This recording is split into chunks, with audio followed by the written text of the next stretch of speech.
Mesdames, Messieurs, bonsoir. La vague de condamnation ne faiblit pas suite aux sanctions imposées au Mali par les instances sous-régionales, CEDEAO et UEMOA, sanctions d'ailleurs auxquelles le Mali a réagi en prenant des mesures de réciprocité, rappel des ambassadeurs, gel des avoirs, fermeture des frontières, des sanctions d'une extrême sévérité selon de nombreux observateurs. Entre les parties, la situation est tendue et des voix s'élèvent aujourd'hui pour appeler à la désescalade. La pomme de discorde, la prolongation de la transition ou précisément la durée de cette prolongation suite au projet de chronogramme proposé à la CEDEAO par les autorités maliennes. Il faut dire que ce chronogramme intervient à la suite des assises nationales de la Fondation qui s'était prononcée sur la question et qui avait justement proposé une prolongation de la transition d'une durée variant entre 6 mois et 5 ans. En tout cas, la crise est ouverte avec les pays voisins. Jusqu'où ira-t-elle? Quel sort pour les conclusions des ANR, les assises nationales de la refondation? Nous en parlons ce soir avec le Premier ministre, chef du gouvernement, qui a bien voulu nous recevoir ici à la primature. Choguel Kokalamaïga, bonsoir. Bonsoir. Merci de nous recevoir chez vous ici pour cet entretien exclusif. C'est à moi de vous remercier pour pouvoir nous adresser aux Maliens et aux amis des Maliens de l'intérieur et de l'extérieur pour qu'ils puissent bien comprendre ce qui se passe au Mali, qu'est-ce que nous faisons, où est-ce que nous voulons aller, comment nous voulons y aller. Merci donc, Monsieur le Premier ministre. Près d'une semaine donc que le Mali est sous sanctions économiques et financières, décrétées donc le week-end dernier à l'issue d'un double sommet UEMOA-CEDEAO tenu à Accra. On vous a vu dès le lendemain en tenue militaire, tenue de combat donc, passer l'émotion des premiers jours. Quel est votre état d'esprit aujourd'hui? Avant de répondre à votre question, je voudrais m'incliner devant la mémoire de tous les Maliens et des amis du Mali qui sont tombés et continuent de tomber tous les jours à la suite de cette crise multidimensionnelle qui est imposée à notre pays depuis plus d'une décennie. Une mention particulière aux forces armées de sécurité du Mali qui se sacrifient tous les jours. Et je voudrais leur dire que leur mémoire ne sera jamais, je dis bien jamais, oubliée. Notre pays vit une situation difficile, mais de laquelle nous allons sortir, je suis convaincu. Nous sommes une vieille nation, plus que millénaire, qui a vécu plusieurs épreuves pendant son parcours. Et celle-là n'est qu'une de ces épreuves. Et comme toutes les grandes nations qui ont connu des périodes de déliquescence, de faillite dans leur histoire, mais qui se sont relevées, nous sommes convaincus que le peuple malien va se relever avec cette transition pour regarder droit vers l'avenir. L'état d'esprit, c'est donc aujourd'hui la combativité. Absolument, nous sommes dans un état d'esprit résolu, déterminé, confiant à l'avenir. Vous savez, les sanctions de la CEDEAO et de l'UEMOA sont des sanctions qui sont destinées essentiellement dans le fond, quand vous regardez, quand vous analysez dans le fond, au-delà des grands discours, la finalité, officiellement, c'est pour aider à stabiliser le pays. C'est pour aider notre peuple à se relever, à sortir de cette situation difficile. Nous leur en remercions. Mais quand on y regarde de près, si on y prend garde, la finalité de ces mesures, c'est la déstabilisation de l'État malien. Il n'y a aucun doute. Si les mesures qui sont annoncées sont mises en œuvre, c'est pour déstabiliser notre État. Alors, vous avez rejeté ces sanctions que vous avez qualifiées d'illégales et illégitimes. Pourtant, ces instances sont habituées à décréter de telles mesures, en tout cas certaines d'entre elles, dans certaines circonstances. Qu'est-ce qui fait l'illégalité et l'illégitimité de ces mesures pour le Mali? Vous savez, la CEDEAO d'abord est née au Mali. J'ai l'habitude de le dire, en 1975. C'est à l'initiative du président du Mali et du président du Nigeria que l'idée a germé, partagé ensuite par l'ensemble des chefs d'État de la sous-région, dont le président Eyadema, le président Séni Kountché, le président du Burkina, le président de la Guinée, le président du Sénégal et tous les autres pays, de la Côte d'Ivoire bien entendu, du Nigeria, du Ghana. C'est l'ensemble de ces pays qui se sont retrouvés pour mettre en place une organisation économique qui a évolué pour prendre des dimensions politiques. C'est pourquoi je dis que le Mali et la CEDEAO, c'est comme un fils et son père. Le vieux père aujourd'hui est malade, il est dans les difficultés. Ce qu'il attend de son fils, c'est de l'aider, de le tenir par les mains pour qu'il puisse se lever. Depuis quelques années, il faut reconnaître que la CEDEAO fait de son mieux. Et je crois que cette passe que nous traversons, elle est difficile, mais nous allons nous en sortir. Mon intime conviction, c'est que comme un père et son fils peuvent se disputer, mais ne peuvent pas se séparer, nous allons nous retrouver dans les semaines, les mois, peut-être les années à venir. L'UEMOA, c'est extraordinaire. C'est une organisation à caractère économique et financière. La jonction de ces deux sommets et la dureté des mesures qui ont été prises, quand vous les comparez aux textes fondateurs de ces organisations, aux protocoles qui les fondent, vous vous rendrez très rapidement compte qu'en fait, il y a eu un abus de pouvoir. On a saisi l'état d'extrême faiblesse de l'État malien, dans lequel il s'est retrouvé à cause des considérations d'ordre géopolitique et des manques de leadership éclairé visionnaire, un manque de maturité stratégique qui a fait que des erreurs se sont accumulées et notre pays s'est trouvé à terre. Aujourd'hui, on est devenu le grand malade, j'allais dire la risée des pays de la sous-région et du monde. Certains pays, j'y reviendrai, se servent de la CEDEAO. C'est pourquoi nous avons dit dans notre communiqué du gouvernement et de l'UEMOA pour en réalité régler d'autres comptes avec le gouvernement malien aujourd'hui. Ces mesures sont totalement illégales. Vous savez, lorsque nous avons expliqué à la CEDEAO à plusieurs reprises, et j'y reviendrai, que la transition malienne, la situation au Mali doit être analysée avec discernement et non pas à partir des clichés établis depuis des années.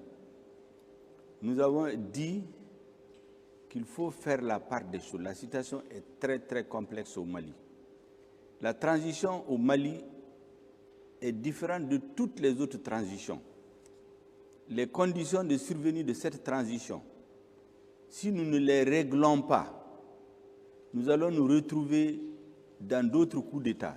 Ça fait plus de 3 à 4 coups d'État en moins de 30 ans. Il faut se poser les questions, les résoudre définitivement.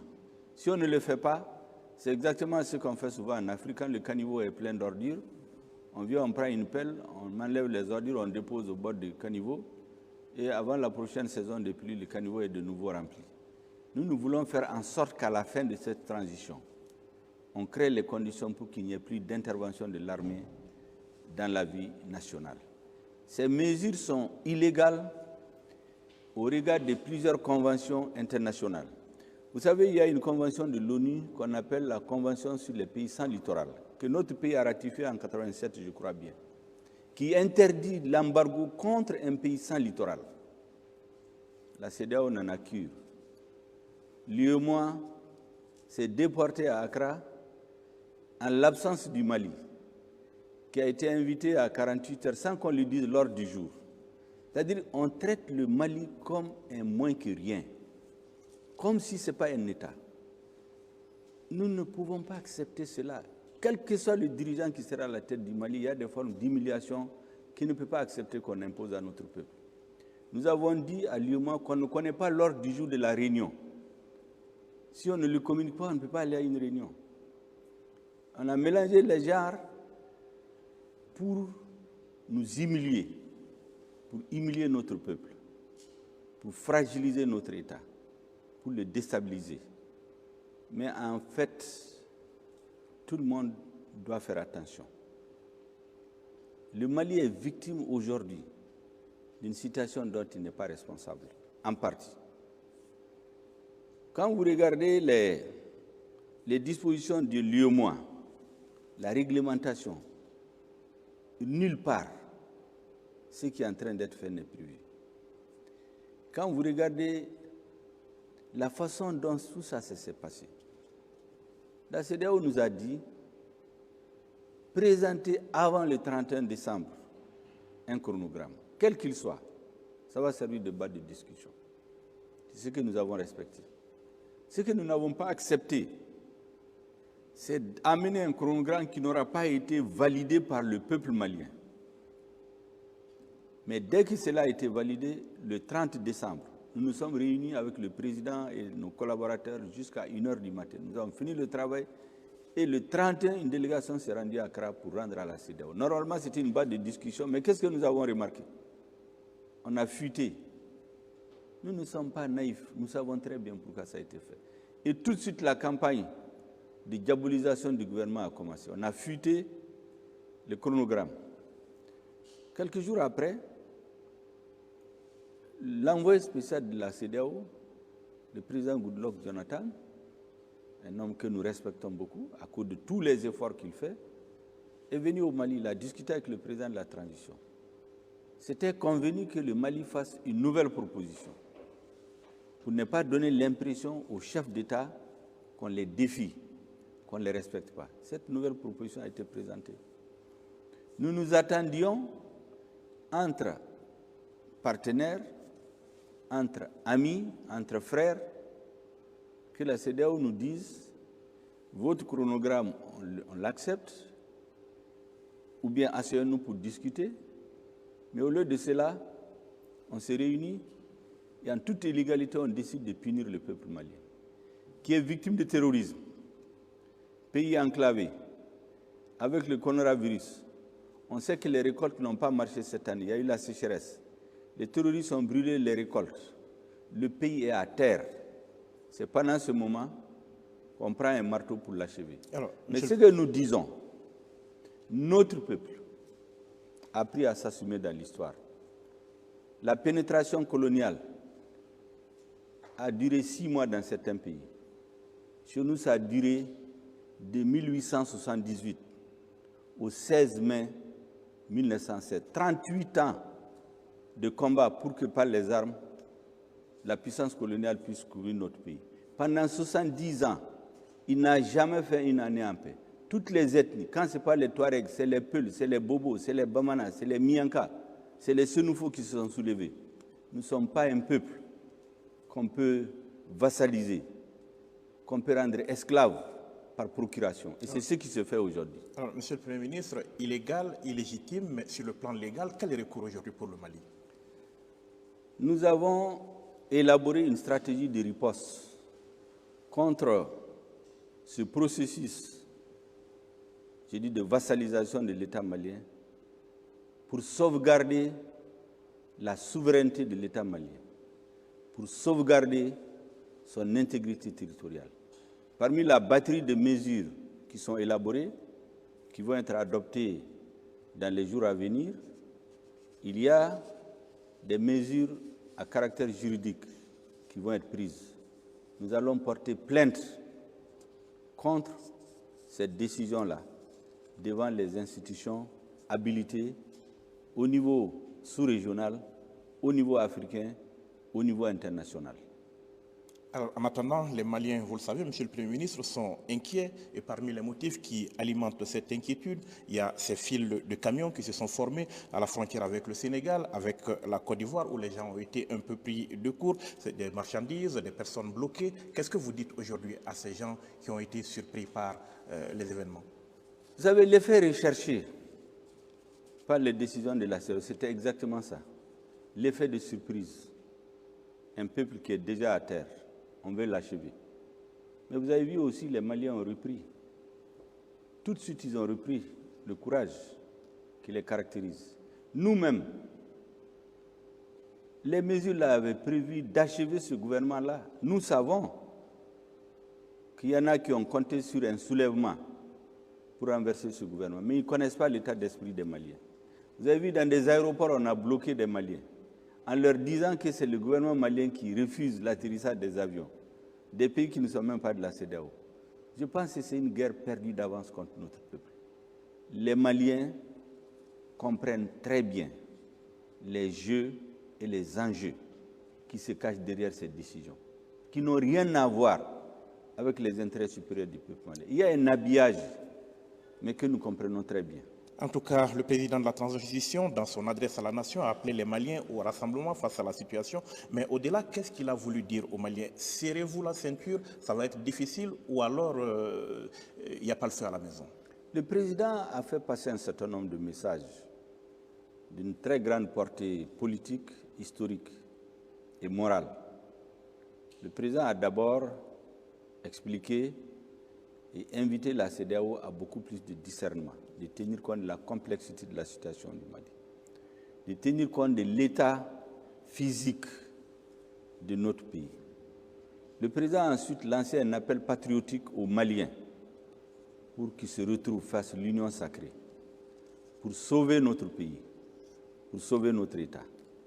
Le président a ensuite invité au dialogue. Il n'a pas fermé la porte. Comme toujours, nous sommes un pays de dialogue, nous ne fermons pas la porte. Mais ce que nous ne voulons pas, c'est de nous humilier, c'est de nous piétiner, c'est de nous chercher à faire comme si nous sommes revenus à l'esclavage. Le peuple malien ne l'acceptera pas. Alors, pays donc en proie à l'insécurité, en froid avec ses voisins et certains de ses partenaires traditionnels, est-ce qu'on peut craindre aujourd'hui un isolement et sur quoi ou sur qui est-ce que nous comptons? Notre pays ne sera jamais isolé. L'histoire du Mali est riche d'enseignements. Nous avons des amis. Je voudrais saisir cette occasion. D'abord pour remercier certains chefs d'État. Nous savons très bien, nous avons envoyé des missions dans beaucoup de pays. Il y a des chefs d'État qui font preuve de compréhension, j'allais dire de compassion vis-à-vis de notre peuple. Mais nous comprenons aussi les pressions qu'ils ont, les influences. Nous ne confondons pas vitesse et précipitation. C'est pour cela que nous ne fermons pas la porte au dialogue et aux négociations. Nous voudrons remercier de façon particulière nos frères de Guinée. Vous savez, un ancien président guinéen avait l'habitude de dire que le Mali et la Guinée, c'est deux poumons du même corps. Je crois que le gouvernement guinéen vient et le peuple guinéen viennent d'en donner la preuve. Nous voudrons aussi remercier nos frères algériens qui ont pris une position ouverte au dialogue, un appel au dialogue. Nous remercions aussi nos frères mauritaniens, chacun a son style. Ils ne parlent pas beaucoup, mais nous savons qu'ils ne sont pas hostiles à notre pays. Nous saluons les peuples africains. Nous savons aujourd'hui que notre peuple est soutenu par l'ensemble des peuples africains aujourd'hui. J'ai l'habitude de dire à certains que, dans une certaine mesure, sans exagération, le destin de l'Afrique se joue au Mali en partie.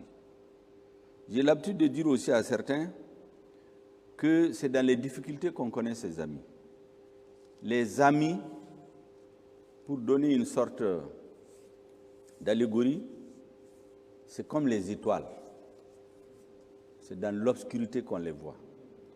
Nous sommes aujourd'hui sous un voile épais qu'on a mis sur le Mali, crée de l'obscurité.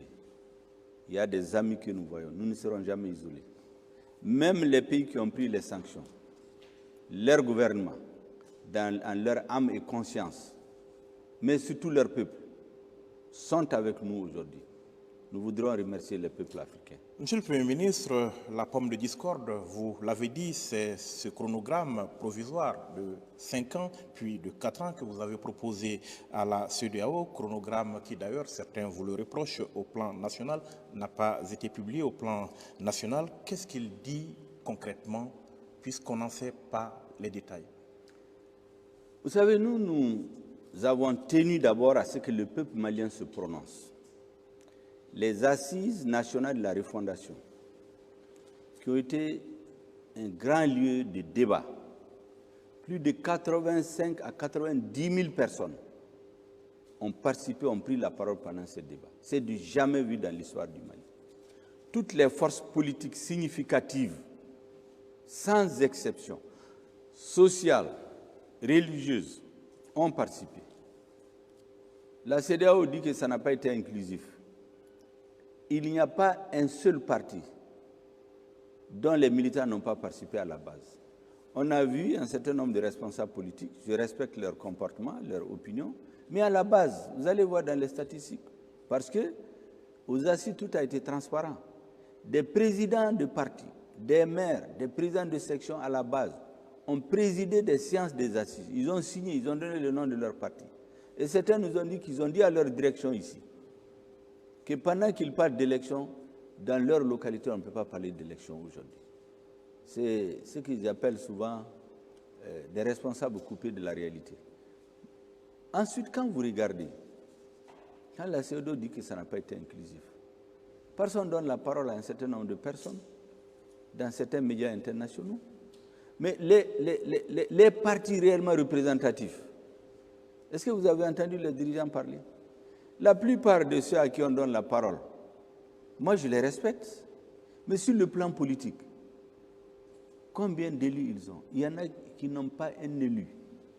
Ils ont un récépissé, mais ils sont toujours dans les médias internationaux. Chaque fois qu'on veut jeter l'opprobre sur le Mali, c'est vers eux qu'on court pour donner le. Donc les assises ont été inclusives. Et le gouvernement a dit qu'il attend que le peuple malien se prononce. Le peuple s'est prononcé. Et nous avons pris ce sur quoi le peuple s'est prononcé pour le décliner en un chronogramme pratique. Maintenant, il faut que j'insiste sur ça et que les Maliens le comprennent et les amis du Mali. Une transition n'est pas une fin en soi. Une élection n'est pas une fin en soi. L'erreur que la CEDEAO commet, c'est de ramener tout aux élections. Le Mali n'a fait que des élections depuis 30 ans. Pourtant, pendant 30 ans, il n'a cessé de sombrer. Il n'a eu que des coups d'État. Et d'ailleurs, le dernier coup d'État est intervenu à la suite d'élections. Donc l'élection ne peut pas être une fin en soi. Je voudrais rappeler que les jeunes officiers patriotes qui ont parachevé la lutte héroïque du peuple malien, portée par le M5 RFP le 18 août 2020, ne sont pas sortis des casernes pour venir prendre le pouvoir. C'est des officiers qui ont fait entre 15 et 18 ans sur le théâtre des opérations militaires au nord. Ils connaissent la réalité. Ils ont vécu toutes les trahisons, tous les coups bas, tous les coups de poignard que notre armée a subis, toutes les difficultés. Ils étaient là, ils ont regardé. Ils ont vu qu'on utilise une partie de l'armée pour tirer sur la population. Lorsque le pouvoir politique extrait une partie des forces armées pour aller tirer sur des citoyens dans les mosquées, devant les mosquées, pendant des jours, le peuple a continué sa lutte pendant des mois, a laissé sur le champ de bataille des morts et des blessés. La CEDEAO était où en ce moment? On a rencontré les dirigeants de la CEDEAO. C'est moi qui dirigeais les délégations. C'est d'ailleurs pour cela qu'il paraît qu'à chaque réunion, il y en a qui viennent, qui disent que pour que ça se calme au Mali, il faut que le président change de Premier ministre. Mais le président, c'est lui qui choisit son Premier ministre, ce n'est pas d'autres chefs d'État. Nous leur avons dit en son temps, on ne peut pas comprendre qu'un pouvoir dit démocratiquement élu tire sur sa population, tue des citoyens, et vous dites qu'il faut qu'il reste. La CEDEAO nous a dit en son temps qu'il ne peut pas demander la démission d'un président. Mais que si le peuple prend ses responsabilités, ils en prennent acte. Si le président démissionne, ils en prennent acte. Mais c'est ce qui s'est passé au Mali. Le peuple a pris ses responsabilités. Le président a démissionné. Mais si ça c'est arrivé pourquoi? Voici le clou du débat. La transition est survenue à partir des demandes précises du peuple. Il y a des transitions qui surviennent parce que le chef de l'État a disparu, la Constitution a prévu de faire une transition pour le remplacer. Il y a une transition qui peut survenir parce que le président a violé les lois, il y a une procédure d'impeachment ou un soulèvement qui le fait partir. Il y a des transitions qui sont arrivées parce qu'il y a des crises économiques et financières. Mais chez nous, la transition est survenue pour 5 raisons. La première, et c'est là que vous voyez les incohérences de la CEDEAO. En 2018, quand l'ancien président a été élu, il y a eu une crise qui a duré 8 mois. La CEDEAO a envoyé une délégation de haut niveau, dirigée par le ministre des Affaires étrangères du Nigeria. Après plusieurs jours de concertation, elle a déposé un rapport d'octobre 2018. Et c'est dit dans ce rapport qu'on ne doit plus organiser des élections en République du Mali avant de faire des réformes qui sont reportées depuis plus de 20 ans. C'est la CEDEAO qui l'a écrit. Octobre 2018, le gouvernement a refusé de faire ces réformes. Le résultat, il est tombé. Maintenant, qu'est-ce que le peuple demande? L'étincelle qui a mis le feu aux poudres, c'est la falsification des résultats des élections. Donc le peuple dit, faisons en sorte que si le régime change, les élections soient désormais transparentes, qu'on minimise les risques de contestation des élections. Première demande du peuple. La deuxième demande du peuple, nous avons vu un pouvoir politique soustraire une partie des forces armées de sécurité, et pas n'importe quelle. Nous avons constitué au Mali, lorsqu'on a fait des attentats dans les hôtels, ce qu'on appelle les forces spéciales antiterroristes, qui ont plusieurs composantes. Un pouvoir politique, alors qu'il y a la police, il y a la gendarmerie, extrait en dehors de la hiérarchie, en dehors de l'ordre normal, quelques éléments pour les utiliser contre des civils.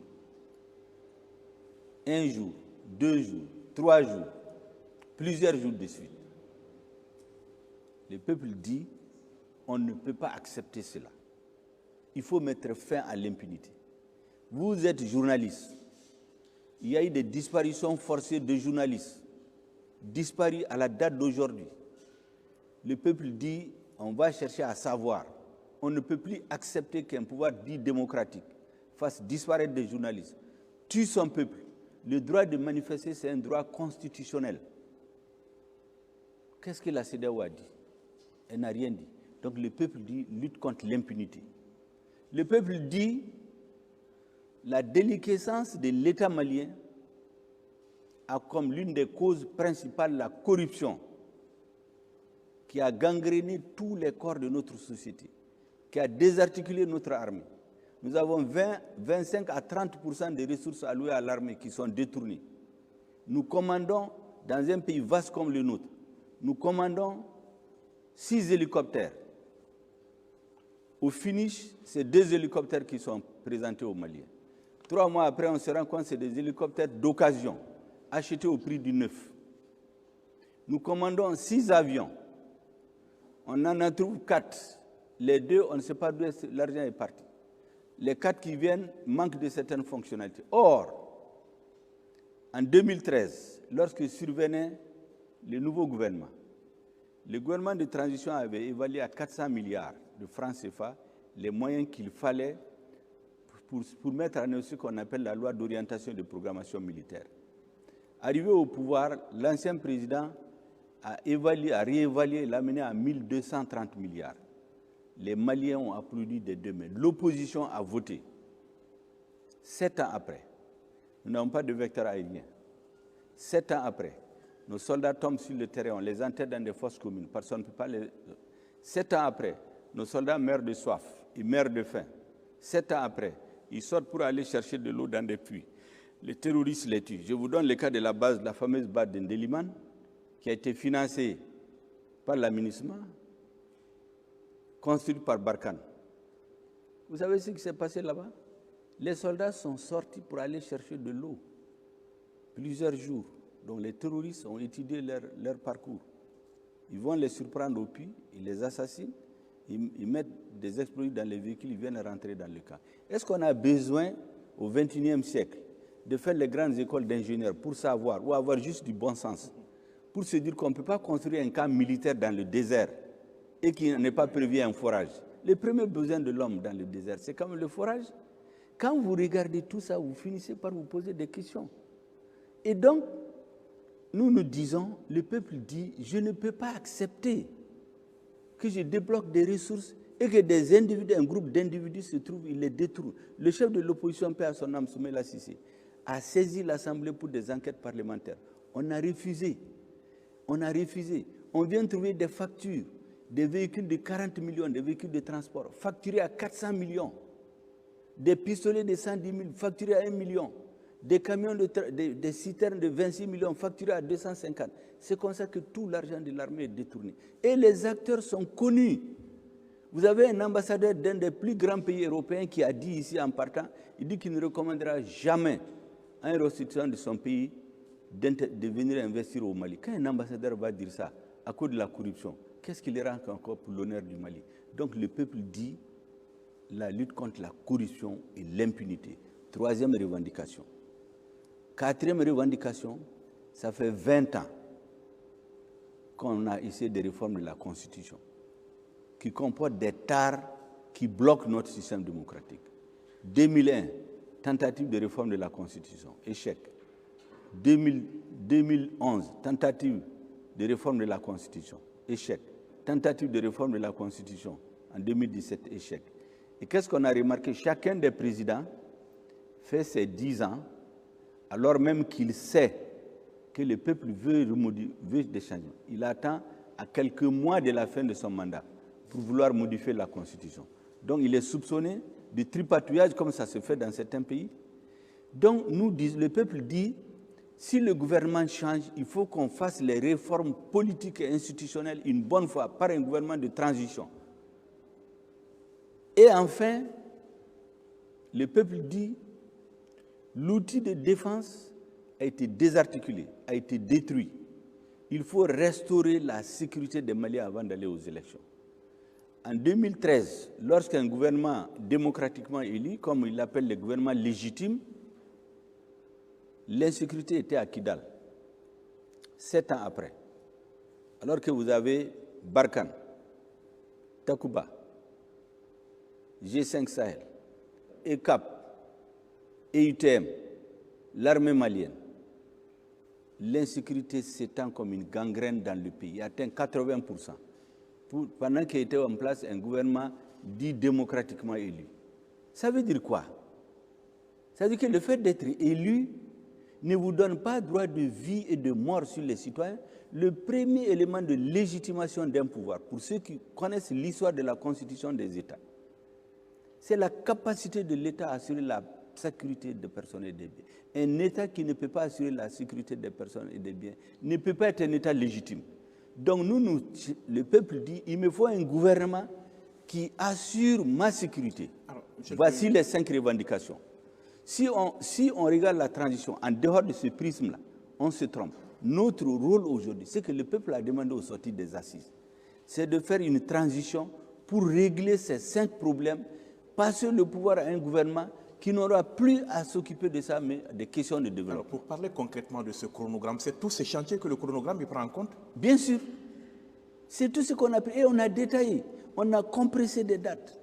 On nous dit non, faites les élections. Le gouvernement dit légitime, démocratiquement élu, va faire ses réformes. Mais ce gouvernement va être élu comment? Aucun des chefs de parti ne peut aller faire des élections aujourd'hui. Si les militaires voulaient tricher, si le gouvernement de transition aujourd'hui voulait tricher avec le peuple malien, mais on sort un candidat, on le présente, à part l'armée aujourd'hui. Personne ne peut aller à l'intérieur du territoire, on le fait élire. C'est les mêmes qui vont faire des manifestations pour dire que les élections n'ont pas été transparentes. Et ceux qui ont l'agenda caché de déstabiliser l'État malien vont les soutenir après. Pour provoquer un autre coup d'État. Nous n'allons jamais tomber dans ce piège. Un chronogramme provisoire. Et quand est-ce qu'il sera définitif, ce chronogramme? Il est censé être définitif. Le peuple nous a donné un mandat. Il dit une transition de 6 mois à 5 ans. D'autres avaient même parlé de 10 ans.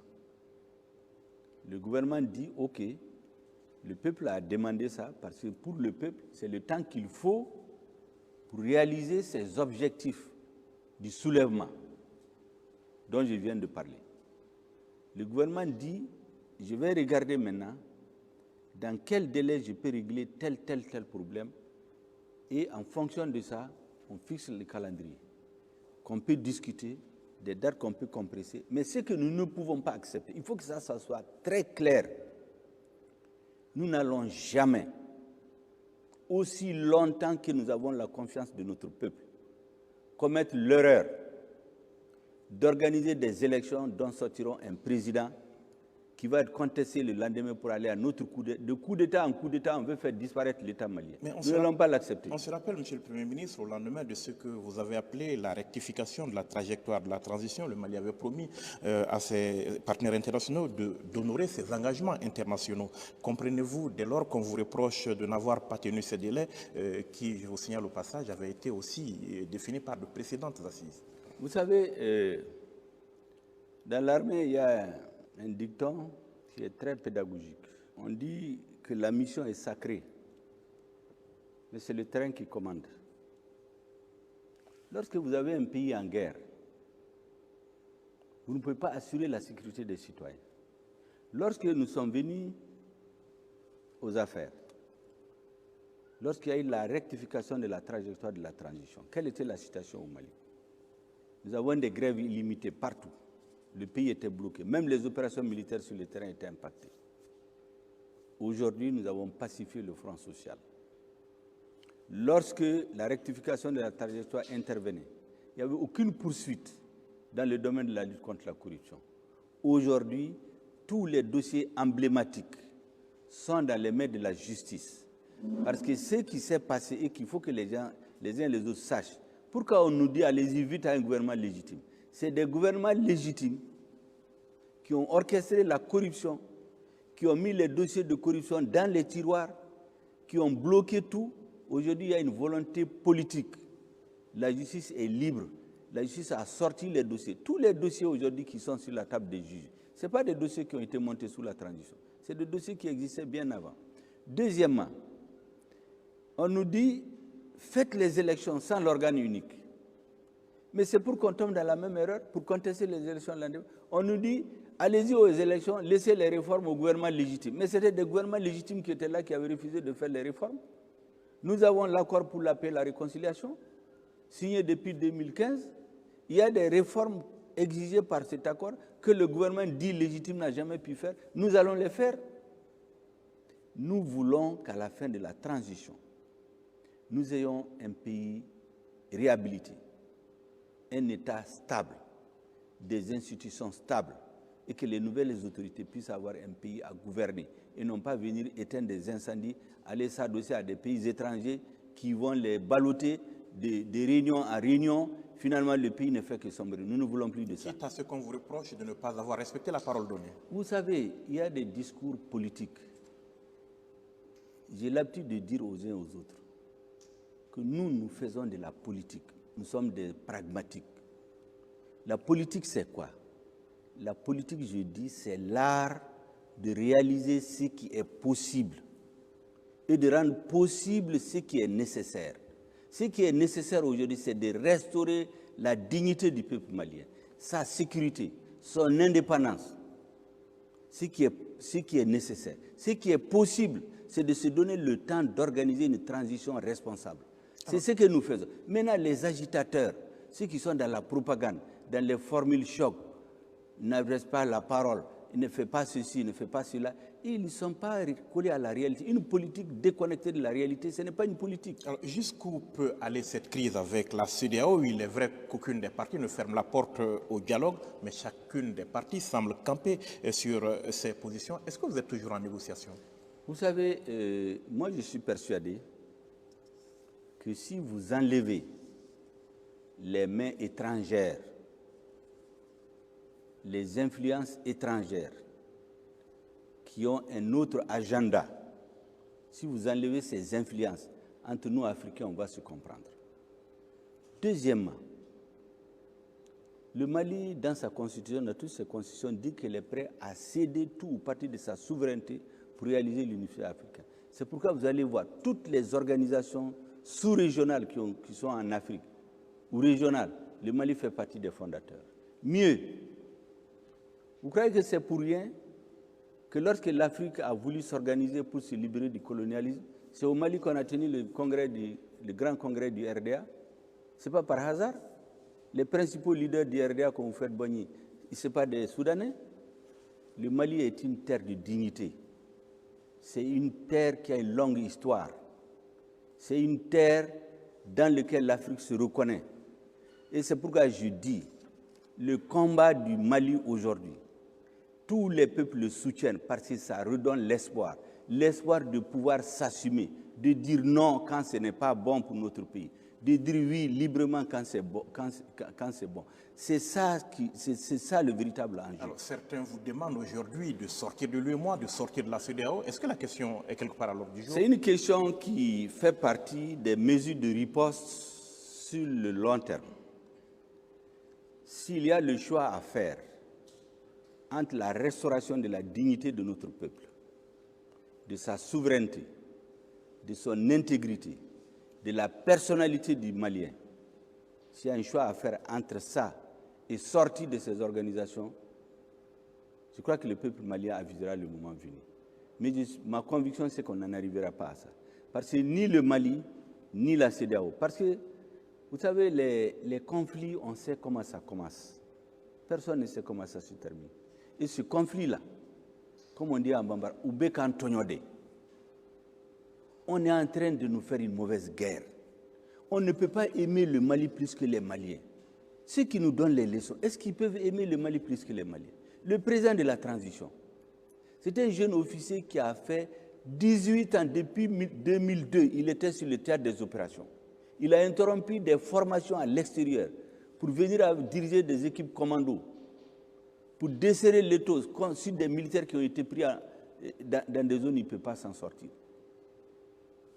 Est-ce que des hommes comme ça, quelqu'un peut s'asseoir dans son palais à l'extérieur pour dire qu'il aime le Mali plus que lui? Pour dire qu'il faut retourner à l'ordre constitutionnel? Mais l'ordre constitutionnel, on se prépare à y retourner. C'est le même discours qu'on a tenu en 2013. En 2012, le président est tombé. On a refusé de faire le diagnostic. On a dit élection, élection, élection. Il y a même un président qui a dit « je ne vais pas tolérer le report ». On a installé un président parce qu'on a refusé de faire le bon diagnostic. En 2018, disons, quand la CEDEAO a déposé son rapport, elle a fait le diagnostic, le président a refusé, mais nous ne voulons plus tomber dans ça. Alors, vous avez parlé de cette CEDEAO sous influence extérieure dans le communiqué d'ailleurs que le gouvernement a publié pour condamner les sanctions. Vous avez regretté que, je cite, des organisations sous-régionales ouest-africaines se fassent instrumentaliser par des puissances extra-régionales au dessein inavoué. Êtes-vous en train de dire que la CEDEAO est à la solde de quelqu'un? Si oui, de qui? Je ne dis pas qu'elle est à la solde de quelqu'un, mais ces décisions sont manifestement influencées par des prises de position extra-africaines. Vous savez, on a besoin un peu de rafraîchir les mémoires des uns et des autres. La crise malienne est survenue en 2012. L'une des raisons, c'est vrai, c'est l'absence de leadership éclairé et de maturité stratégique qui a fait qu'on a détruit notre outil de défense. Mais ça, c'est peut-être 30%, 40%. Mais qui a détruit la Libye pour répandre les armes partout, pour amener des mercenaires de Libye, pour dire « allez-y, coupez le Mali en deux ». Ce n'est pas nous qui le disons. C'est des responsables français. J'ai les noms, j'ai un document, tout est documenté, qui ont dit qu'il faut diviser le Mali. Vous avez des responsables des anciens mouvements rebelles qui disent clairement que c'est la France qui leur a dit on va diviser le Mali, vous donner l'indépendance. Mais qu'ils ont compris plus tard que la France voulait les utiliser pour affaiblir l'État malien et faire ce qu'elle veut. Mais passons sur ça. Le président est tombé. La CEDEAO, vous savez, elle parle de forces d'attente aujourd'hui pour nous intimider. Ceux qui veulent nous intimider, notre peuple et notre armée les attendent de pied ferme. Mais en 2012, il y a eu un sommet de la CEDEAO à Dakar, à l'investiture du président de mon frère Macky Sall. À ce sommet de la CEDEAO, comme par hasard, surgit le ministre des Affaires étrangères de la France, Alain Juppé.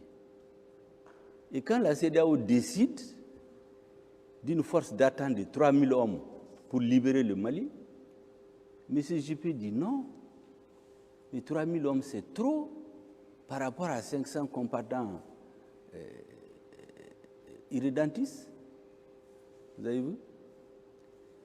On continue.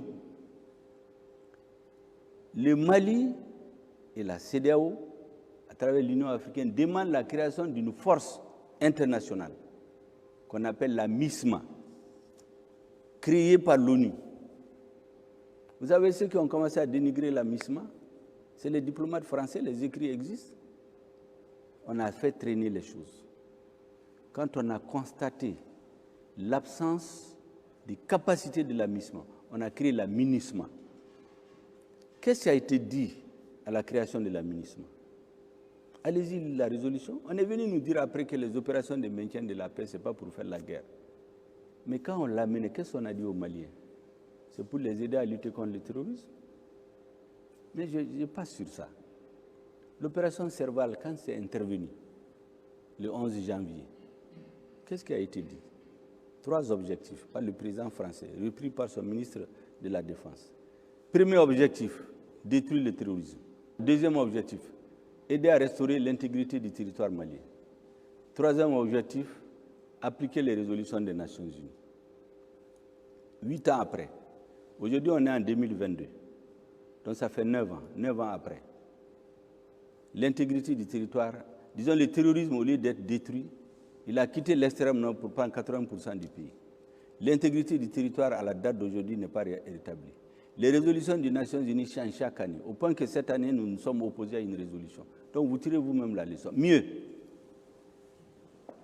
est-ce que vous savez qu'en 2014, lorsque l'armée malienne a essayé de reprendre la totalité de son territoire, il y a eu des affrontements dans l'extrême nord.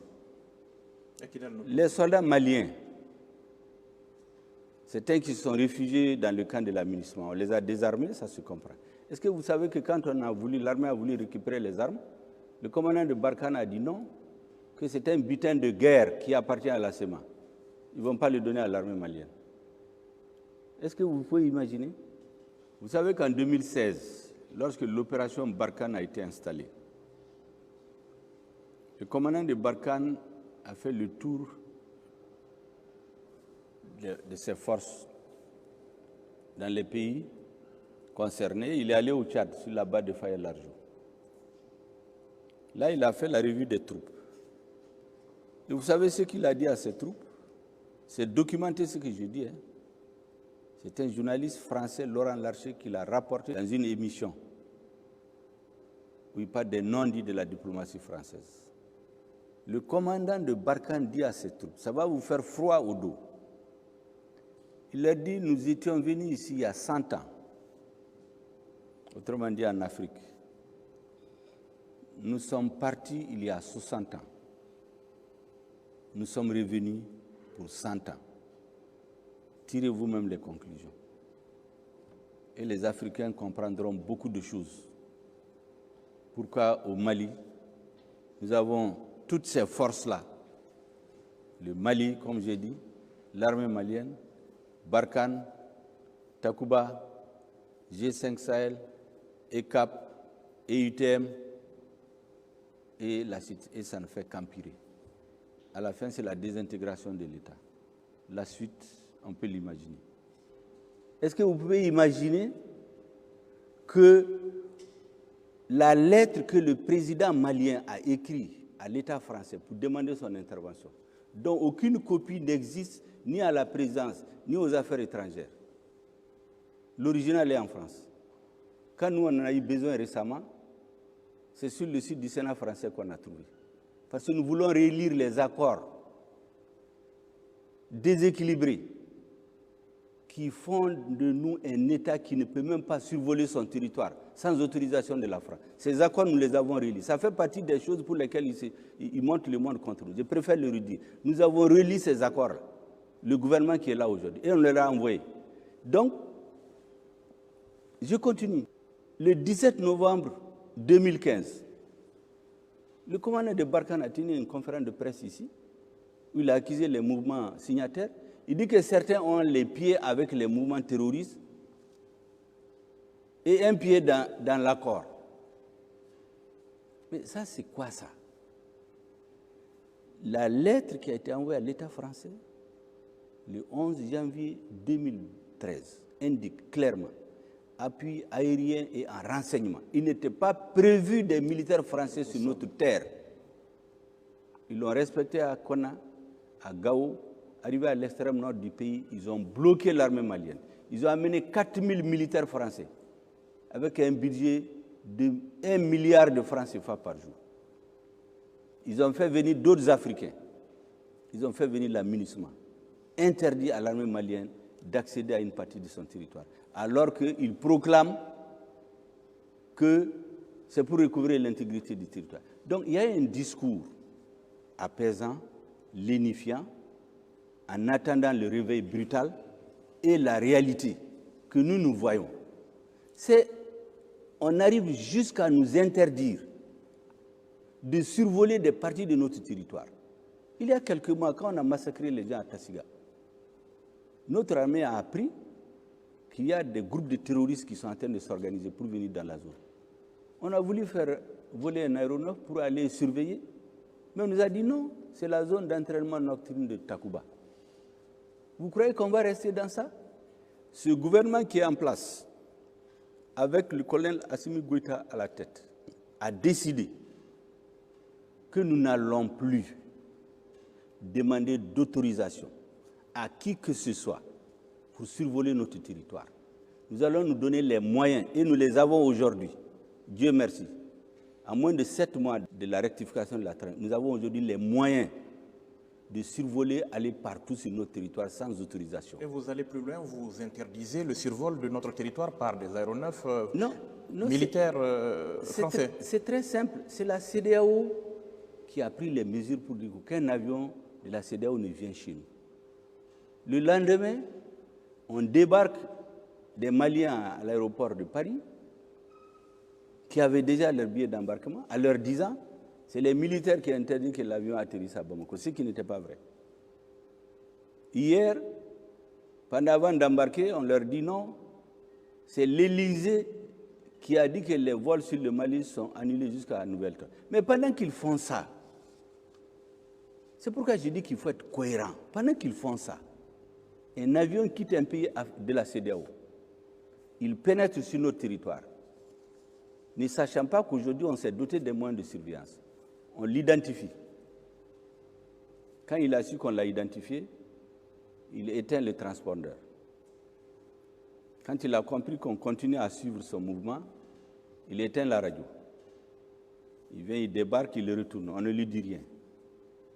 Nous avons fait un communiqué hier pour les mettre en garde. Mais pendant qu'on nous dit qu'il y a une force d'attente qu'on prépare contre nous, mais qu'est-ce qu'il y avait dans cet avion? Pourquoi il rentre sur notre territoire? Pourquoi il se cache? On est obligé de se poser des questions. Mais nous avons dit d'arrêter cela. Aujourd'hui, nous avons les moyens de défendre notre territoire. Monsieur le Premier ministre, nous demandons à nos amis de nous aider, mais ils ne peuvent pas aimer le Mali plus que nous. Alors, vous dénoncez donc cette influence française, si on a bien compris. Est-ce que vous pensez que vous faites les frais aujourd'hui de votre rapprochement avec la Russie? Non, il y a pire que tout ça. C'est pas, vous savez, il y a une phrase que j'ai dite à l'ONU qui a choqué quand j'ai dit qu'ils nous ont abandonnés en plein vol. Mais qu'est-ce qui s'est passé? Vous savez, dans le Sahel, il y a 2 groupes terroristes. Vous avez le JNIM et vous avez l'IGS. Le territoire de prédilection du JNIM, c'est le territoire malien. L'IGS, c'est dans la zone des 3 frontières. Un jour, alors qu'on a un accord de défense, le président français décide, parce qu'on a fait des nominations qui ne le plaisent pas au Mali, il dit qu'il arrête les opérations militaires, sans nous aviser. Et l'accord sert à quoi donc?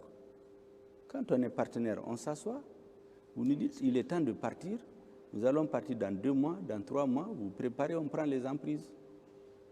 Mais vous dites comme ça à un sommet, nous partons. On nous abandonne, on va se concentrer sur l'IGS. Donc, comme pour nous dire, pour le JNIM, occupez-vous-en. Mais nous n'avons compris le message.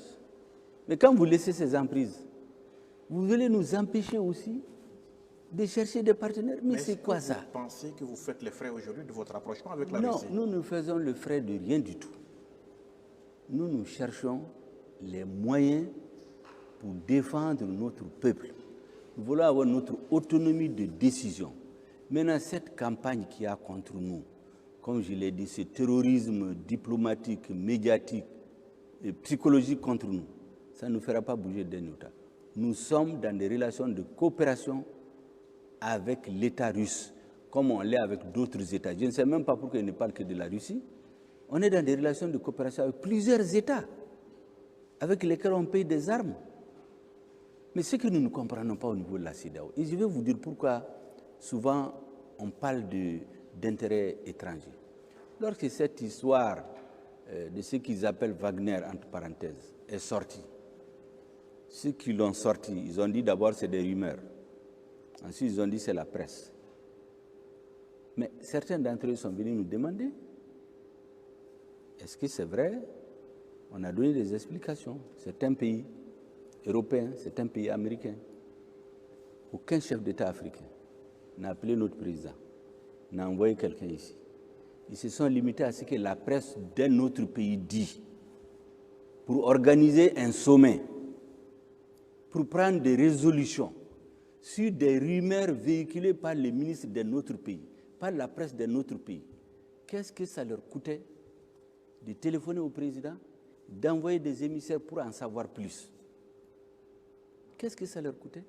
Mais ça rentrait dans une stratégie de diabolisation du Mali, aller jusqu'à la tribune de l'ONU, mettre dans les discours des chefs d'État quelque chose dont vous n'êtes pas sûr. Même celui qui vous a mis ça dans la bouche dit c'est des rumeurs. Vous partez inscrire à l'ordre du jour d'un sommet où ce n'était même pas prévu. C'est à 3 heures du sommet qu'on a inscrit le Mali à l'ordre du jour. C'est un sommet sur la Guinée. Mais quand on a toutes ces informations, qu'est-ce qu'on va penser?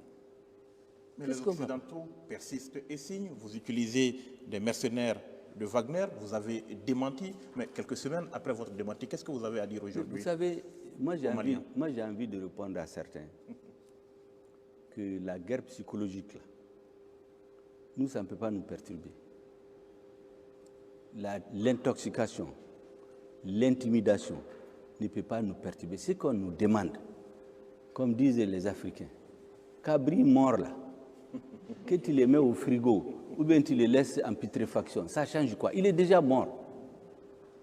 Notre pays est occupé par les terroristes.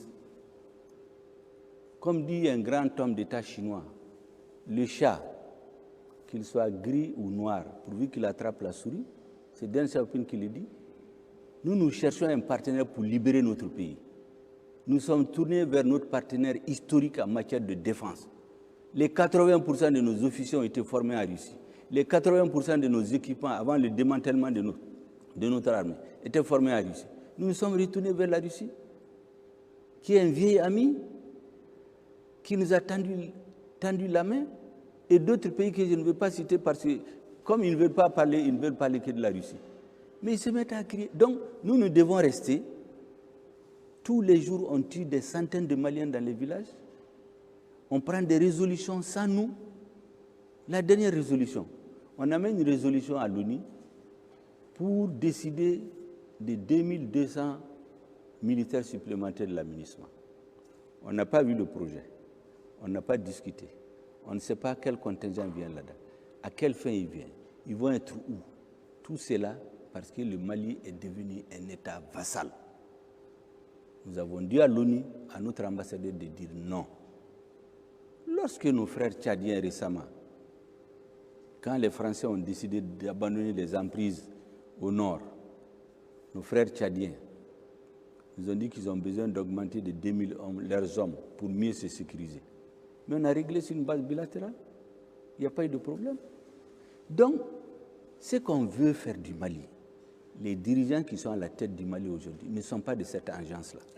Ce n'est pas des hommes qui sont heureux d'être, qu'on les tape sur les épaules, qu'on les donne des satisfecits, des bons démocrates, des bons dirigeants, d'aller faire la nuit dans des hôtels à 6 000, 10 000 euros la nuit en Europe. Ce n'est pas ces hommes-là.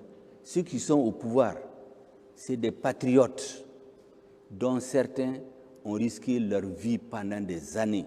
Nous voulons restaurer la dignité, l'indépendance, la souveraineté, la fierté du peuple malien et des Africains. C'est tout. Vous avez parlé de l'ONU, Monsieur le Premier ministre, réunion du Conseil de sécurité ces derniers jours, le Conseil qui est apparu divisé sur la question du Mali. Est-ce de bon ou de mauvais augure pour nous?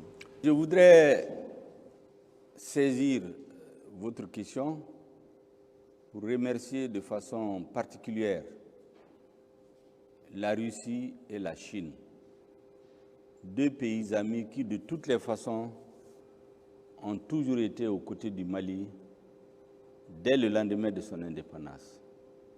Tous les moyens que l'État malien a eu en son temps pour affirmer sa souveraineté, son indépendance économique, militaire, diplomatique, il les avait acquis, entre autres, dans le cadre de la coopération chinoise et russe. Je voudrais donc les remercier encore de façon particulière pour ce soutien à notre peuple.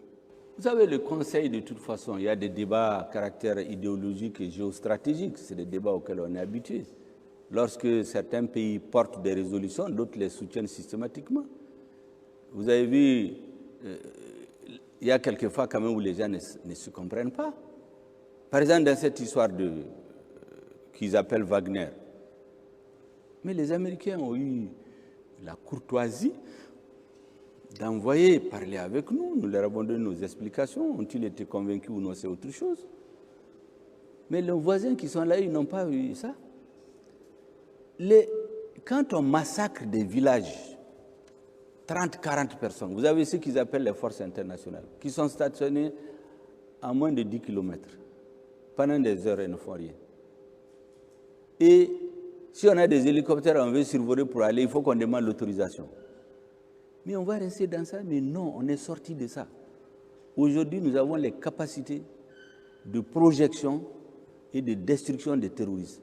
Ce que nous avons fait entre le 28 décembre et le 10 janvier, le 28 décembre 2021 et le 10 janvier, en termes de résultats probants, c'est plus que ce qu'on a fait pendant les 10 dernières années, réunis.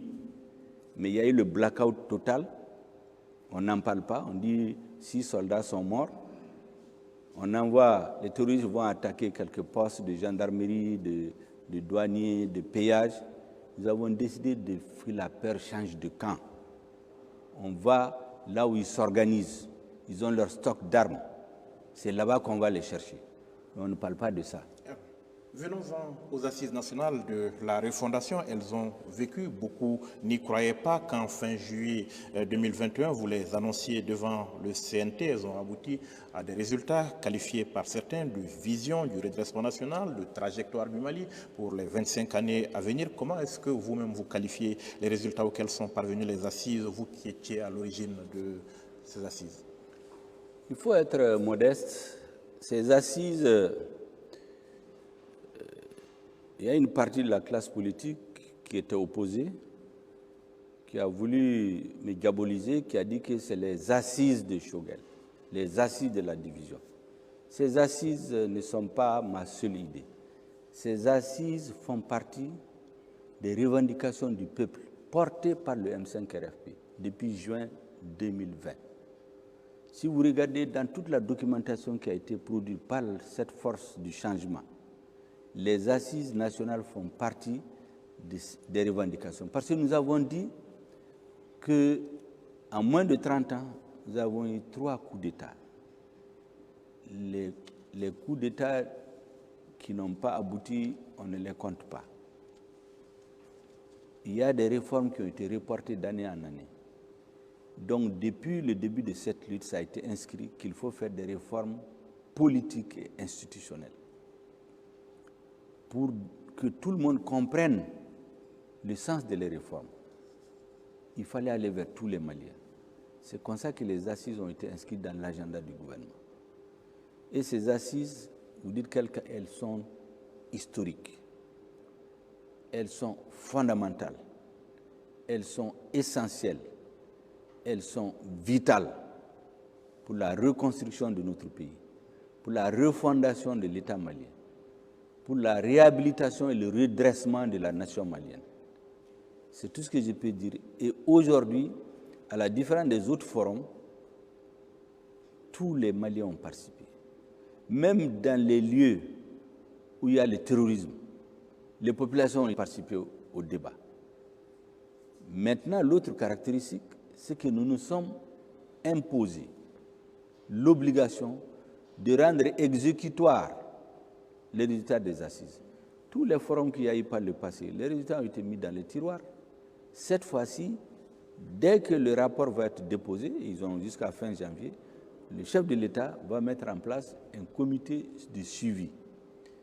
Les assises vont devenir la balise à partir de laquelle le gouvernement de transition va travailler. Et nous espérons que les futurs gouvernements qui viendront iront dans ce sens. Parce que tous les problèmes de la nation ont été diagnostiqués avec des propositions concrètes. Mais est-ce que la part de chantier de la transition a été clairement déterminée dans ce vaste chantier défini sur une génération comme Bien sûr, lorsque nous disons, en tout cas, le panel de hautes personnalités qui a conduit les assises et les participants ont dit que c'est sur une génération, nous n'avons jamais dit à quelqu'un que nous voulons rester 25 ans au pouvoir, n'est-ce pas? Donc, clairement, pour nous, il y a des choses à faire. Ce que nous voulons faire, nous ne voulons pas faire comme les gens le font d'habitude en Afrique. Il y en a qui organisent les révolutions. Quand ils prennent le pouvoir, ceux qui ont été dans la rue, là, ils les oublient. Ceux qui sont morts sont morts. Après, ils commencent à faire ce qu'eux-mêmes ils veulent. Après, c'est la déception. Il y en a qui font des élections. Ils se font élire sur la base d'un programme. Une fois qu'ils s'installent, ils mettent leur cour, leur famille autour d'eux, et ils mettent tout au calendrier. Nous avons dit non. Nous avons 5 revendications portées par le peuple. La restauration de la sécurité sur l'ensemble du territoire. La lutte contre la corruption et l'impunité. Organiser des élections de manière à minimiser les risques de contestation des élections. Opérer les réformes politiques et institutionnelles. Et vous avez vu que les assises ont demandé de réécrire la Constitution pour faire une nouvelle Constitution. Enfin, mettre en œuvre de façon intelligente l'accord pour la paix et la réconciliation de manière à exclure toute possibilité de partition du Mali à moyen ou long terme. Voici. Nous voulons créer les conditions pour rendre ce processus-là irréversible. Et le temps que nous avons proposé à la CEDEAO, c'est le temps nécessaire pour implémenter ces réformes voulues par le peuple. Dans les négociations, on aurait pu nous envoyer des experts, on allait discuter. Peut-être qu'il y a des experts qui peuvent nous dire non. Là où vous avez demandé 5 ans, il faut peut-être 4 ans. Il y a des choses que vous avez prévues sur 1 an, on peut les faire en 8 mois. On se serait entendu. Mais la réalité, c'est que ce sommet avait notre objectif, c'était de nous assommer, d'humilier le peuple malien et de donner la leçon à tous ceux qui osent contester un certain ordre et punir les dirigeants maliens. C'était destiné à ça. Alors, pour revenir aux ANR, les assises sont donc terminées. Il reste la question du suivi et de l'évaluation avec le comité donc qui doit être théoriquement mis en place. À quoi est-ce que cela pourrait ressembler? Pour faire quoi concrètement? La mise en œuvre, je ne voudrais pas anticiper parce que c'est le chef de l'État qui va mettre en place cette équipe. Il va désigner des personnes. Je préfère attendre ce moment-là pour verser mes idées dans le débat. Alors, pour terminer sur la crise donc avec la CEDEAO, un pays ami, l'Algérie se propose aujourd'hui, se porte volontaire pour rapprocher les positions. Est-ce que vous êtes ouvert à de telles initiatives? Mais bien entendu, la CEDEAO nous aurait dit qu'ils enverraient des émissaires. On ne les aurait jamais fermé le territoire. D'ailleurs, comme je vous ai dit, quand notre première délégation est partie, le 30, le 31, la délégation n'était pas partie pour négocier. La délégation était partie par respect pour les chefs d'État pour donner une proposition de chronogramme. Parce que c'est ce que la CEDEAO nous avait demandé. La dernière mission de la CEDEAO ici, dirigée par le président en exercice, ensuite dirigée par l'envoyé spécial, ils nous ont dit donner un chronogramme. C'est ce qu'on a fait. La délégation n'était pas partie pour négocier. Il y a plusieurs membres de la délégation au cas où ils poseraient des questions. Il a dit qu'il va se référer aux autres. Mais il y a eu des chefs d'État qui ont été bienveillants, qui ont écouté nos délégations, qui ont cherché à comprendre, qui ont débattu avec eux, qui ont dit qu'ils ont compris. D'autres nous ont dit franchement, bon, les 5 ans, nous pensons que c'est trop. Proposez autre chose. D'autres nous ont dit, faites tout pour sortir de ce bras de fer. Et donc, quand la délégation est venue, le président a réuni encore son staff. Nous avons réfléchi, on a fait des propositions. Ce que nous attendions, c'est qu'on nous envoie des hommes pour parler. Mais vous savez, même si nous avions pris 6 mois, ils allaient dire c'est le 27 février ou rien. Parce qu'il y avait un autre agenda tracé déjà. Parce que vous savez, il y a un ministre qui a annoncé d'ailleurs que la CEDEAO va prendre des sanctions le 12 décembre. Ça s'est passé. Ensuite, la CEDEAO va prendre des sanctions le 31. Ça s'est passé. Moi, je pense qu'il faut qu'ils respectent au moins les chefs d'État de la CEDEAO. On ne peut pas annoncer à l'avance dans des médias ce que les dirigeants de la CEDEAO doivent faire. Même eux, ils doivent dire à ces messieurs-là d'arrêter, de les faire passer.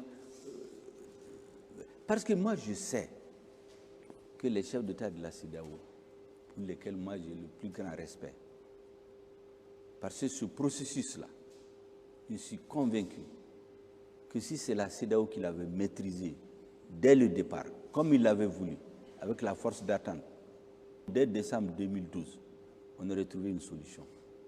Donc, pour nous, la CEDEAO reste une organisation frère. Les responsables de la CEDEAO pour lesquels nous avons le plus grand respect, nous allons obligatoirement nous retrouver avec eux. Ce qui s'est passé là, moi je le considère comme un bruit dans une famille. Ça va arriver. Ça arrivera après. Mais on n'a pas d'autre choix, en tout cas pour ce qui nous concerne, que d'aller vers la CEDEAO. Et nous pensons la même chose. Maintenant, comme je dis, ce que nous ne pouvons pas négocier, c'est de nous dire ne faites pas les réformes. Organisez seulement des élections. Avec qui? Pour faire quoi? Ça, nous ne pouvons pas le négocier. Alors, Monsieur le peuple malien ne l'accepte pas. Vous n'êtes pas sans savoir qu'il y a aussi un front au niveau national qui n'attend que le 27 février, date à laquelle ils estiment que la transition aura perdu toute légitimité. Qu'est-ce que vous allez faire par rapport à ce front? Vous savez, lorsque l'ancien pouvoir tirait sur la population, avec plusieurs morts, le 10, 11, 12 juillet 2020. Mais il y a des acteurs qui disent qu'ils vont marcher le 27, qui ont dit qu'ils vont mobiliser la population pour sortir, pour soutenir le pouvoir qui était en train de tuer les gens. Mais certains, ce sont les mêmes personnes. Mais on les attend le 27 février. On verra bien. Mais ce que moi je demande... Est-ce que vous allez dialoguer? Moi, ce que je demande, le président de la transition a lancé un message patriotique. Il a demandé à tous les Maliens l'union sacrée. Il a demandé à tous les Maliens de se donner la main. Il l'a fait avant les assises d'ailleurs. Avant les assises, lorsque certains ont essayé de focaliser tout sur le Premier ministre, le président, comme le père de la nation, comme on dit, il s'est mis au-dessus de la mêlée. Il les a tous appelés. Il les a reçus par regroupement un à un pour discuter. Après, il les a réunis, il s'est adressé à eux. Mais est-ce que ça a empêché certains de dire qu'ils ne viennent pas aux assises? Parce que cette transition-là, elle n'a pas le même sens pour tout le monde.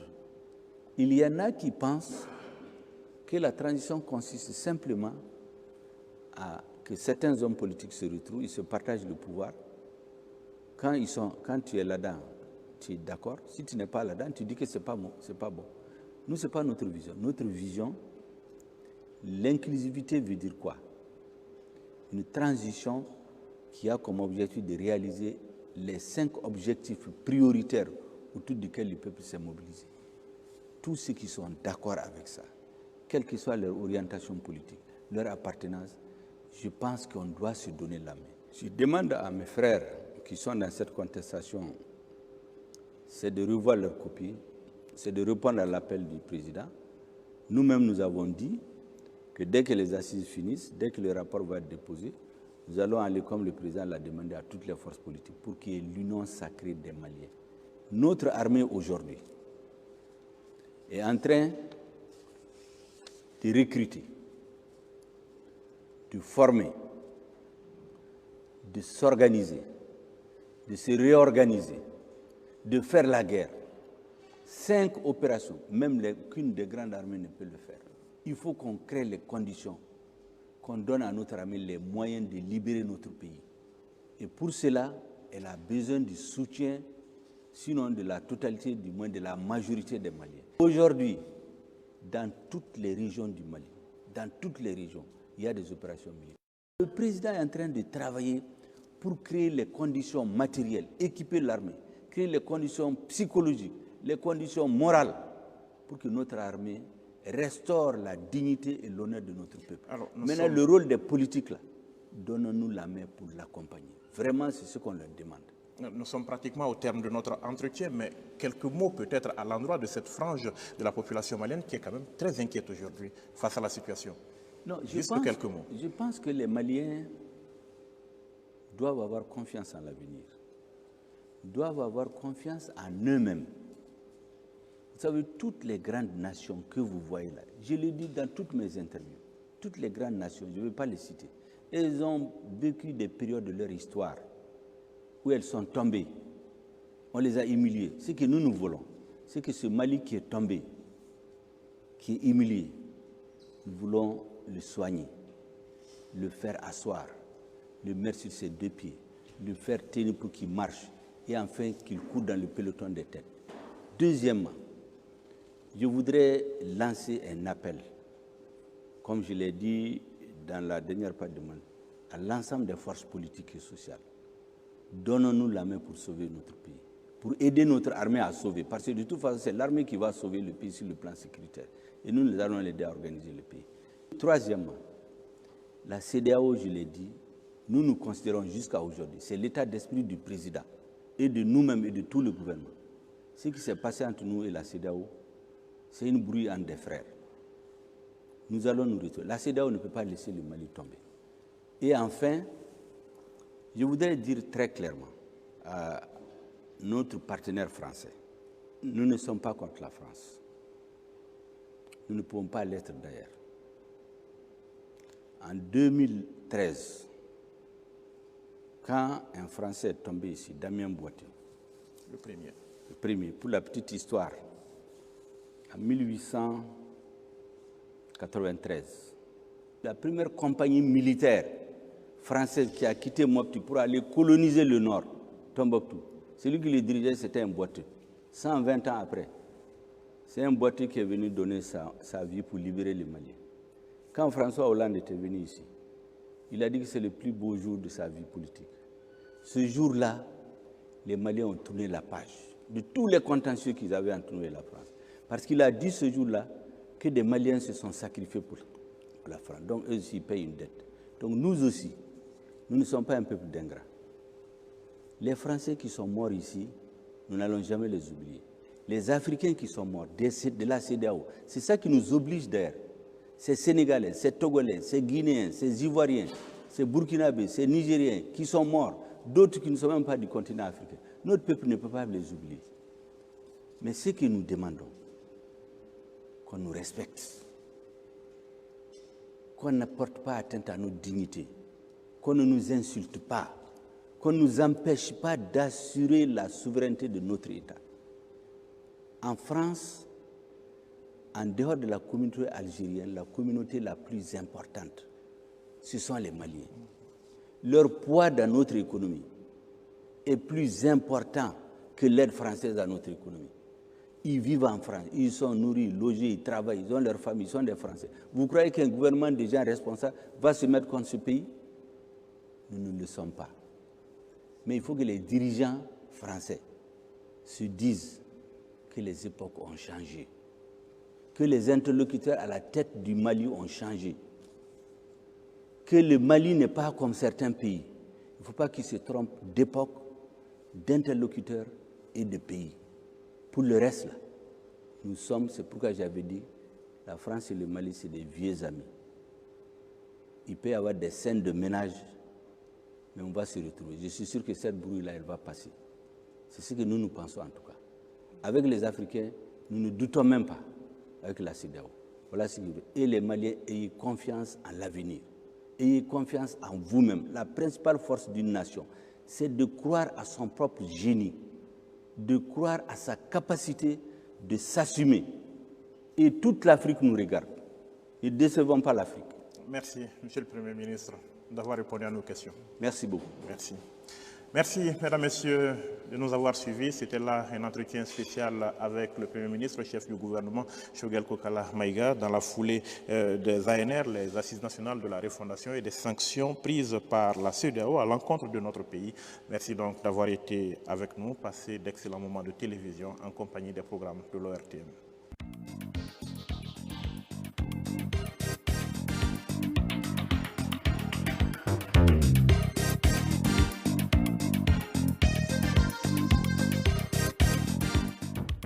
Le RTM. L'ORTM.